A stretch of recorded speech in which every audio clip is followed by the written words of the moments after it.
Hello students, I welcome you in today's session of physics. As you know very well, we were discussing a topic.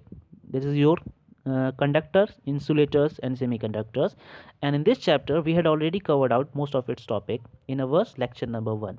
Now today this is the lecture number 2, and today I am going to take the extrinsic semiconductor, that is the topic number 6. Clear?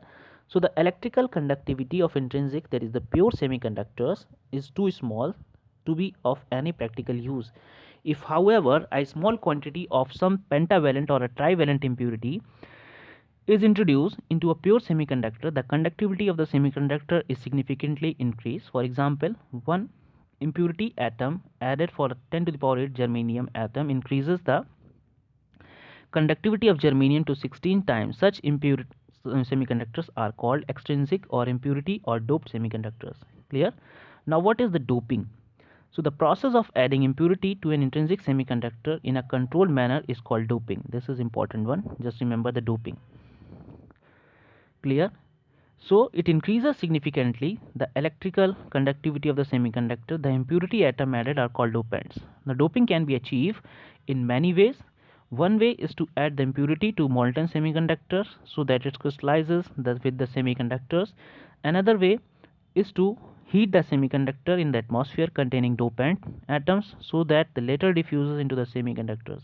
Now the third method is to bombard the semiconductor with ions or dopant atoms. Now this is extrinsic semiconductor are of two types. One is your N type and the other one is P type. Now first we discuss what is the N type semiconductor. So when a pentavalent impurity atom like antimony, phosphorus or arsenic is added to a germanium or silicon crystals, it replaces a germanium or silicon atom in the crystal lattice. You can see figure number 9. So 4 of the 5 valence electrons of the impurity atom form covalent bonds with one valency electron each of 4 germanium and silicon atoms surrounding it. The fifth valence electron of the impurity atom requires little energy, only 0.01 electron volt in the germanium lattice and 0.05 electron volt in silicon lattice to leave its atom. So it therefore becomes free at room temperature, that is Kt is equals to how much? 0.025 electron volt to move about its crystal and act as a charge carrier. Thus by adding pentavalent impurity to pure germanium or silicon, the number of free electrons increases, that is the conductivity of the pure here you can see that is the conductivity of the pure atoms is increases. Thus by adding the pentavalent impurity pure germanium, the number of free electrons increases, its conductivity of the crystal increases. The impure germanium crystal is called the N type semiconductor because it has an excess of negative charge carriers. Clear? That is your electron. So the impurity atom are called donor atom because they donate the conducting electron to the crystals. The energy band diagram of an N-type semiconductor is shown here. Here you can see this is the energy band diagram in figure number 10. So the fifth valence electron of the impurity atom occupies some discrete energy level just below the conduction band, and these are called donor levels and are only 0.101 electron volt below the conduction band in case of germanium and 0.05 electron volt in case of silicon. Therefore, at room temperature, the fifth electron of almost all the donor atom are thermally excited from the donor level to the into the conduction band, where they move as a charge carriers. So when an external electric field is applied, so at ordinary temperature, almost all the electrons in the conduction band come from the donor level, only a few come from the valence band. Therefore, the main charge carriers responsible for the conduction are the electrons, which are contributed by the donors. Fine. Now since the thermal excitation from the valence band is small, there are very few holes in this band. The current contributions of the holes is therefore small. Thus in an N-type semiconductors, the electrons are the majority carriers and the holes are the minority carriers. Clear? Now electrons and hole concentration. This one.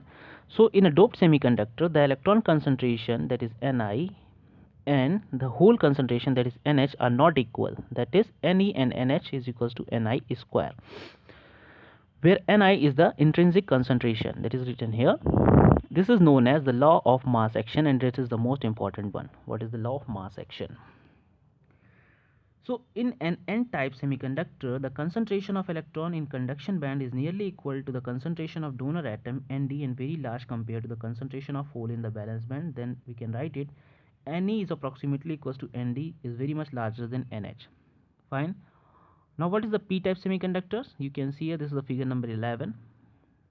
So when a trivalent impurity atom like boron, aluminum, gallium or indium is added to germanium or silicon crystals, it also replaces one of the germanium or silicon atom in the crystal lattice. Its 3 valence electrons form covalent bond with 1 valency electron each of 3 germanium or silicon atoms surrounding it. Thus 3 remain an empty space which is called hole on one side of the impurity atom.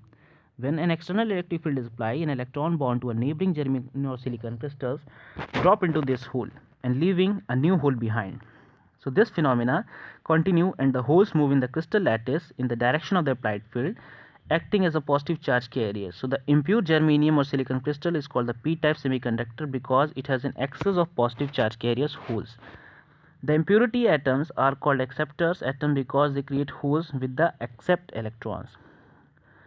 The energy band diagram you can see here, this is the energy band diagram of a p-type semiconductor is shown in figure number 12.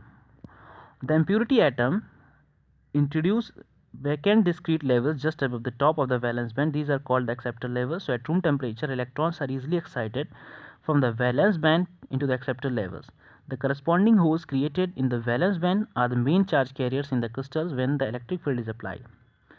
Thus, in a p-type semiconductors, the holes are the majority charge carriers where and the few electrons thermally excited from the valence band into the conduction band are minority charge carriers. So this is the important line. Now the electrons and the hole concentration. In a p-type semiconductors, the concentration of holes in the valence band is nearly equal to the concentration of acceptor atoms and a very large compared to the concentration of electron in the conduction band. That is, Nh is equals to, or approximately you can write it equals to Na greater than Ne. Clear? This is the important diagram, so just keep attention over this. And now the seventh one is the distinction between intrinsic and extrinsic semiconductor. This is also important.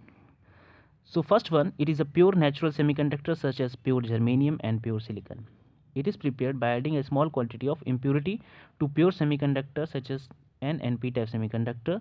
The second one, it is the concentration of electron and holes are equal.